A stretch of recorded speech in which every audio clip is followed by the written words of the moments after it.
فيلمنا ዝጅምር ማቴዎስ እናርኤና እዩ ማቴዎስ ናብ ማንም ሰብ ዘይፈልጠላ ከተማ ኸይዱ ሓድሽ ትምህርቲ ቤት ከኣት ስለ ዝኾነ ብጣዕሚ ይርበሽ ምኽንያቱ ሰንከ ከዳድንኡን መልክዑን ብዙሓት ሓደሽቲ ተምሃሮ ቁልዱሉን ክድንድንዎን እዮም እዚ ኩሉ መከራ ናይ ኣዲኡ ጥፍኣት ኮይኑ ስለ ዝተሰምዖን ምስኣ እናተኻትዐ ንሪኦ ንሳ ደጊማ ተመርዓ ናብ ሓድሽ ከተማ ተዘይትመጽእ ነይራ ናብዚ ኩሉ መከራ የመመጻኹን ነይረ እዚ ኩሉ መከራ ንስኸት ምርዓይ ስለ ዝደለኸ ጥራሕ ዘሕልፈሉ ኺሉ ነዲኡ ይኹርየላ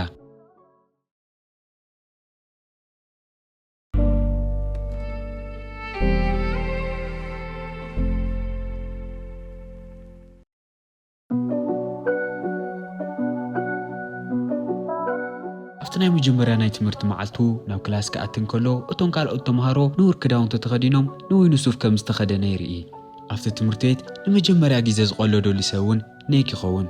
ኔክ ቀሪቡ ከውግዖን ከሎ ግን ሕማቕ ሰብ ኣይኮነን ማቴዎስ ሓድሽ ምዃኑ ፈሊጡ ነታ ትምህርቲ ቤት ብደንብ ከም ዘርዮን ከም ዘላሙዶን ቃል ኣትዩ ነታ ሓንቲ መሓዝኡ ሩቢ የላልዮ ሩቢ እውን ከም ኔክ ዝበለት ጽቡቕ ፀባይ ዘለዋ ጥዕይቲ ሰብ ኮይና ትጸንሕ ማቴዎስ እውን ከምዚሉ እንከይዶንገየ ክልተ ብሉጻት መሓዙት ኣብ ሓንቲ መዓልቲ ይፈጥር ምሳዕ ሰዓት ግን ካብ ቴሪሳ ኣዒንቱ ኸልዕል ኣይከኣለን ቴሪሳ ካብተን ኣብ ትምህርቲ ቤት ዘለዋ ቆናጆ ዋልድ ሓንቲ እያ ነይራ ማቴዎስ እውን መጀመርያ ምስ ረኣያ ብፍቕራ ይህንን ማቴዎስ እውን ምንም ግዜ ከይባኸነ እታ ዝረኸባ መጀመርያ ዕድል ቴሬሳ ቀሪዩ ንኽፋለጡን ንኽቀራረቡን ሓደ ግዜ ብሓደ ንኽንቀሳቐሱ ይሓታ ግን ንሳ ከይመለሰህሉ ናይዛ ፊልሚ ሕማቕ ገጸ ባህሪ ዝሓዘ ሄክተር ኣፍቃሪኣን ቴሬሳ ይመጽእ ሄክተር እውን ማቴዎስ ንቴሬሳ ስለ ዝተዛረባ ተናዲዱ ወቑዑ ናብ መሬት ወዲቑ ይጸርፎ ማቴዎስ እውን እታ ናይ መጀመርያ መዓልቱ ከምቲ ዝተጸበዮ ሕማቕ ምንባራ ይርኢ ምሸቱን ገዝኡ ኾይዱ ንምንታይ ኩሉ ሰብ ዝድንድኖን ዝቕጥቁጦን ሰብ ከም ዝኾነ የማረር ኣፍታ ሰዓት ንሳውን ሰብኣይ ኣዲኡ ናብ ክፍሉ መጺኡ ትምህርቲ ከመይ ከም ዝነበረ ይሓቶ ማቴዎስ ግን ከምቲ ኩላህና ዝተጸበናዮ ክዛረብ ስለ ዘይደለየ ጽቡቕ ኢሉ ንሰብኣይ ኣዲኡ ከባርሮ ይሓስብ ይኹን ደኣ እምበር ረይ ቀሊል ሰብኣይ ስለ ዘይነበረ ማቴዎስ ኣብ ገዝኡ ናይ ቦክሰራት ፖስተር እናለጠፈ ስለ ዝርአዮ ቦክሲንግ ከም ዝፈቱ ይጠራጠር ንኽቀራረቡ ኢሉ እውን ኣብ ታሪኽና ብዙሓት ንፈልጦ ዝሓየለ ቦክሰር መሃመድ ኣሊ መጽሓፍ ይህቦ ማቴዎስ ግን ምስረይ ምንም ቅርርብ ዘለዎ ክመስል ስለ ዘይደለየ እታ መጽሓፍ ምንም ዘይሐጎሶ ተምሲሉ ይቐነየለ ይብሎ ረይ ገንዘብ ካይልዎ ምስ ወፀ ግን እታ መጽሓፍ ደጊሙ ካብ ኢዱ ክፈልያ ኣይደልን ናብዚ ኸዶ እውን ሒዝዋ ምዛር ይጅምር ሓደ ንግሆ እውን ማቴዎስ ናብ ክላሱ እናኣተየ ሄክተር ምስ መሓዙቱ ኮይኑ ርሒቑ ይሪኦ ማቴዎስ ነብሱ ምክልኻል ዘይኽእል ድኹም ተምሃራይ ምዃኑ ስለ ዝፈለጠ እውን ደጊሙ ንኽድንድኖ ምስ መሓዙቱ ይኸይድ ሄክተር ምስ መሓዙቱ ንማቴዎስ እናደንደኖ ከሎ እውን ዳን ዝበሃል ናይቲ ትምህርቲ ቤት ናይ ጽሬት ሰራሕተኛ ይሪኦም ምስቲ ገጅፍ ሰውነቱ ናይ ጽሬት ሰራሕተኛ ዘይመስል ዳን እውን ናብ ሄክተር ቀሪቡ ንማቴዎስ ንኽሰዶ ነጊርዎ ገላጊሉ ንሄክተር የባርሮ ግን ማቴዎስ ዳን ገላጊሉ ዋላ ሰላማዊ መዓልቲ ክውዕል ኣይከኣለን ናይ ምሳሕ ሰዓት ከኣክል እንከሎ ሄክተር ማቴዎስ ናይ ቦክሰራት መጽሓፍ እናንበበ ስለ ዝረአዮ ደጊሙ ክድንድኖ ይኸይድ ኒክ እውን ነቲ ናይ ቀረባ ግዜ ዓርኩ ንኽሕግዝ ኣብ ቅድሚ ሄክተር ደው ይብል ኣብቲ ትምህርቲ ቤት እውን ሓያል ባእሲ ክጅመር እንከሎ እቲ ዳይሬክተር ንማቴዎስና ኔክ ጥራሕ እዩ ዝቐፅእ እቲ መዓልቲ እሱ ንገዝኡ ምስ ተመለሰ ነዲኡን እቲ ሓድሽ ኣቦኡን ኣብ ትምህርቲ ቤት ክንደየናይ ዝኣክል መከራ ከም ዘሕልፍሎ ይነግሮም ናብ ጅም ንኽኣትን ነብሱ ንምክልኻል ቦክሲ ንኽስልጥንን እውን ፍቓድ ይሓቶም መጀመርያ ኣዲኡ ማቴዎስ ዓመፀኛ ሰብ ንኸይኸውን ፈሪሓ ፍቓደኛ ኣይነበረትን ረይ ግን ሓንቲ ሰሙን ዋላ ሰልጢኑ ንእሸይ ንኽፍትንን ውፅኢቱ ንኽሪእዎን ይእምና ኣብቲ ዝቕፅል ንግሆ ማቴዎስ ስልጠንኡ ንኽጅምር ናብቲ ጅም ይኸይድ እቶም ከምኡ ዝበሎ ወዳት ኣብ መድረኽ ሓያል ቦክሲ ግጥም እናተጋጠሙ ክርኢ እንከሎ እውን ልቡ ብፍርሒ ብሓይሊ ምውቃዕ ይጅምር ጸኒሑ እውን ተሓጒሱን ተሃንጥዩን ኣፍጢጡ ይጥምቶም ናይቲ ጅም ኣሰልጣኒ ዝኾነ ሃወርድ እውን ንኹላቶም ኣኪዩ ኣብ ቀረባ ግዜ ኣባልቲ ጅም ንክኾኑ ዝገብርዎ ናይ ቦክሲን ፈተና ከም ዘሎ ይነግሮም ኣብቲ ሰዓት እውን እቶም ኩሉ ግዜ ዝድንድንዎ ተምሃሮ ሄክቶርና ዓርኩ ጆይ ናብቲ ጅም እናኣተው ይርኢ ለካ ኣብቲ ጅም እቲ ፈተና ዝሓለፉ ክልተ ሰባት ንሳቶም ጥራሕ እዮም ኣባልቲ ጅም ንምዃኑ እውን ንዕኦም ተጋጢምካ ምስዓር ኣድላዪ ኮይኑ ይረኽቦ ማቴዎስ እውን እቶም ኣብ ትምህርቲ ቤት ኩሉ ግዜ ዝድንድንዎ ሰባት ኣብ ጅም ገጢሙ ክስዕሮም ከም ዘይኽእል ብምእማን ንገዝኡ ክምለስ ናፍቲ ኣፍ ደገ ይኸይድ ገና ከይወፀ ግን ኣብቲ ኣፍ ደገ ዳን ጸኒሑ እንድሕር ኩሉ ግዜ ሃዲምካ ፍርሓትካ ክትስዕሮን እንድሕር ስዒርካ ከዓ ኣብ ህይወት ወዲቕካ ከተርፍ ኢኻ ኢሉ ይንመኽሮ እታ ገጽካ ትውቃዓ ቦክሲ ንሽዓ ጥራሕ እያ ክትሕመካ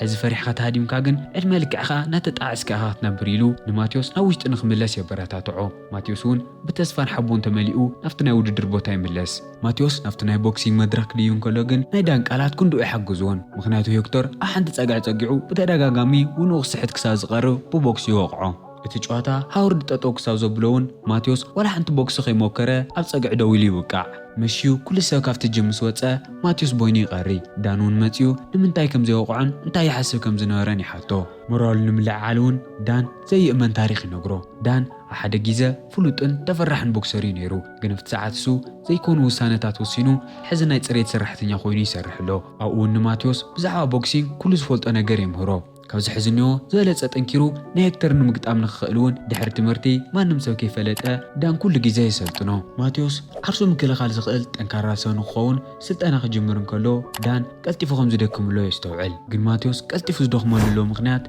كن محجي سبورت سريع سلا زي فلت إمبار أما ناسوح سلا زخونه يكونن ماتيوس بوكسينج كدنا وحي جيزة خجمرو على دالين بار أديو لعلمت أنت فرحو لسلا زنوارات نوجمك تقرويك عليتن تمرتي تماهيرو دكتور وي اكاونتان وي ماناجر كوينو نخنبر يادلو نيرا بوكسر نخون كتفقدلومو مشت زبوا زغصو كتحكم يدليتن دحر جيزة ناي ماتيوس حيال سلطنا فرمر اي جمر تنفاسون ناي متصوار عقمون زلعلي يخونو انكي دونجيون انكي عرفه نا حيال سلطنا مقتاو يجمر اتفتناتون نصورات بوكس خوقع مخالونون بتعمي يحجزو دحرستو سنه جيزون اتي هكتور زدوليولو حيال تقاطامي اسو خون يخيليو حدا معلتي كم تلمود هكتورن محازتون نماتيوس كربشو يمصو ግን ማቴዎስ ከም ተኻሊእ ግዜ ፈቂዱሎም ሱቅ አይበለን ክጋጠሙ እንድሕር ዳኣደልዩ ገጥሞ ከም ዝኽእል ነጊሩ ንክጋጠሙ ናፍቲ ጅም ይኸዱ ይኹን ዳ እምበር እቲ ግጥማው ዝተጀመረሉ ሰዓት ሄክተር ዘይፍቀዱ ውቅዒታት ወቂዑ ንማቴዎስ ወድቆ ከምኡውን እቶም ዕዋሉ መሓዙቱ ይሕግዝዎ ማቴዎስ ኣብ መሬት ወዲቑ እንከሎ ዳን መፂኡ ጠጠው ይብሎም እቲ ዝገብርዎ ለው ነገር እውን ነቶም ዳይሬክተራት ነጊሩ ካብቲ ትምህርቲ ቤት ከም ዘባረሮም የፈራርሖም ሃዋርድ እውን ኣፍታ ሰዓት ሳመፂኡ ندان كفرارحو يجمر اتوم زلوني زولو صبوك سنياتات كاوز تمرتيت كتبارروم توموكيركا انا نوعلخا ريبورت غير خبارك ايبلو اتا دايركترون نهارولد ننوح اجزا سلت فولطو دان تارات صريت سرحتنيا سلازخونون بقليلو سلازتكا من ميكت امنون دانون اتشجر المفتاح نهارولد نحد بوتا يوسيدو كسمامو يجمر افت زمص نايت تمرتيت قطم ماتيوس بقعتو نخرئي عدل نخهو هاورد بهكتر امانات امامينو سلازنورون نماتيوس عدل كهو يحسب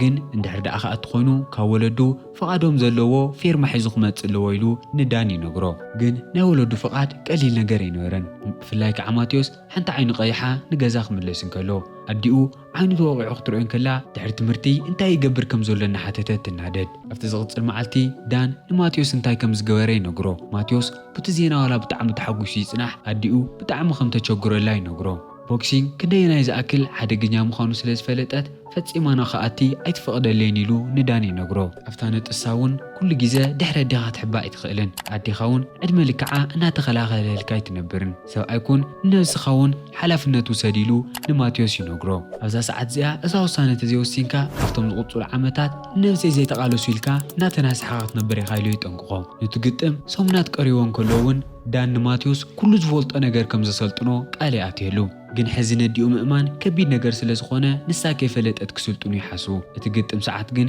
እንታይ ኢሎም ከእምንዋ ከም ዘለዎም ብደንቢ ይዳለዩ ግን እቲ ናይ ግጥም መዓልቲ እናቐረበ ክመፅእ እንከሎ ከምቲ ዝሓሰብዎ ኣዲኡ ሓሳባ ይቀየረትን እቲ ፊርማ እውን ንናታ ምሲሉ ባዕሉ ብምፍራም እቲ ዶክመንት ናብ ሄሮልድ ይወስደሉ ሓደ መዓልቲ ግን ማቴዎስ ነፍቲ ናይ ዳን ጋራጅ ከምቲ ኩሉ ግዜ ንምስልጣን ይኸይድ ዳን ግን ኣብኡ ይፀንሖን ማቴዎስ ግን ዳን የለን ኢሉ ንገዝኡ ይተመለሰ እቲ መዓልታዊ ዕላምኡ ከሳኽዕ ስለ ዝነበሮ በይኑ ሰልጢኑ ንገዝኡ ይምለስ ኣብ ውሽጢ ገዛ ግን እንከይሓሰቦ እታ ዳይሬክተር ምስ ወለዱ ኮፍ ኢላ ትፀንሕ ማቴዎስ ናብ ቦክሲንግ ክላስ ንኽኣቲ ትኽክል ፈቓደኛታት ተኾይኖም ንኽትሓቶም ደው ኢላ ነይራ ኣዲኡ እውን ፈቓደኛ ከም ዘይነበረት ክትነግራ እንከላ ብዛዕባ ማቴዎስ ንምምኽኻር ናብ ገዝኡ መፅያ ትፀንሕ ማቴዎስ እውን ኣብታ ሰዓት ንሳ መውፅእ ከም ዘይብሎ ብምፍላጥ ነዲኡን እታ ዳይሬክተርን ካብታ ዝመፀላ ናይ መጀመርያ መዓልቲ ጀሚሩ እታ ሄክተር ዝበሃል ተምሃራይ ምስ መሓዙቱ የሳቅዮ ከም ዝነበረ ይነግሮም ሕዚ ዝደልዮ ነገር ንዕኦም ሰብኣይ ኮይኑ ንክገጥምን ሓንሳብ ንክስዕር ዕድል ንክህቦን ይሓቶም ነታ ዳይሬክተር ብዛዕባ ዳን ክሓታን ከለውን ዳን ኣብቲ ትምህርቲ ቤት ባእሲ ብምልዓሉ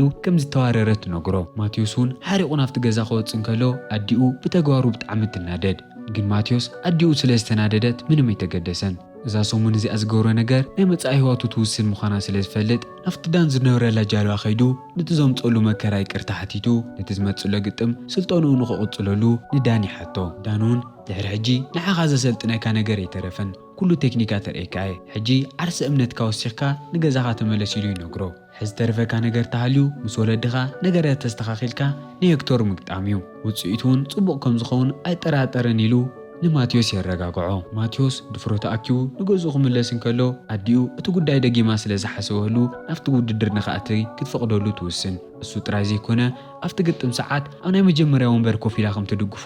ቃል ተኣትየሉ። ኣብታ ወሳኒት መዓልቲ ማቴዎስ ናብቲ መጋጠመ መድረኽ ብድጋፍ ወለዱን መሓዙቱን ይኣቲ። ኣቦኡ ከይተረፈ ማቴዎስ እናተዋእሰ ንምርኣይ ካብ ርሑቕ ዓዲ ተጓዒዙ ይመጽእ። ሃዋርድ እውን ናብቲ መድረኽ ደዩ እቲ ሕግታት ይረድኦም። 3 ዙር ሕድሕደን እውን ሓንቲ ደቂቓ እየን። መን ከም ዝሰዓረ ኣብ መጨረሻ እቶም ዳኛታት ክነግሩና እዮም። ኣብ ሕድሕድ ዙር እውን ከ45 ደቂቓ ዕረፍቲ ክረኽቡ እዮም። እዚ ኩሉ ፈሊጦምን እቶም ክልተ ዝጻልኡ ተምሃሮ ባእሲ ይጅምሩ። ኣብ መጀመርያ ትግጥም ሄክቶር ንማቴዎስ ብዘይ ዕረፍቲ ኣብ ርእሱ እናወቕዐ ብተኸታታሊ የጥቅዖ። ኣብ ካልኣይ ዙር ሄክቶር ንማቴዎስ ኣብ ከብዱ ወቂዑ ልዕሊ መጠን የዳኽሞ። ማቴዎስ እውን ብጣዕሚ እናተቐንዘየ እንከሎ ናይታ ዙር ናይ መጨረሻ ሰከንዳት ኮይነን ይጸንሓ። ማቴዎስ እተን 45 ሰከንድ ክዕርፈለን ኣብ ፀጉዑ ኮፍ ኢሉ እንከሎ ኣቦኡን ዳንን ንኸበረታትዕዎ ይመጹ። ዳን እውን እዚ ሕጂ ዝስምዐካ ኣሎ ቃንዛ እቲ ሓላፋይ ቃንዛ እዩ ዝበልኩኻ እዩ። ድሕሪ ሕጂ ተዘይሰዓርካ እውን ምንም ኣይኮነን፣ ምክንያቱ እቲ ፍርሓትካ ገጢምካየን ኢኻ። ኣብ ዓይንቲ ካልኦት ሰባት ሕጂ እውን ኣሸኒፍካ ኢኻ ኢሉ ንማቴዎስ የበረታትዖ። እታ ናይ መጨረሻ ዙር ምስ ተጀመረት እውን ማቴዎስ ናብ ትምህርቲ ቤት ካብ ዝመጽእ ጀሚሩ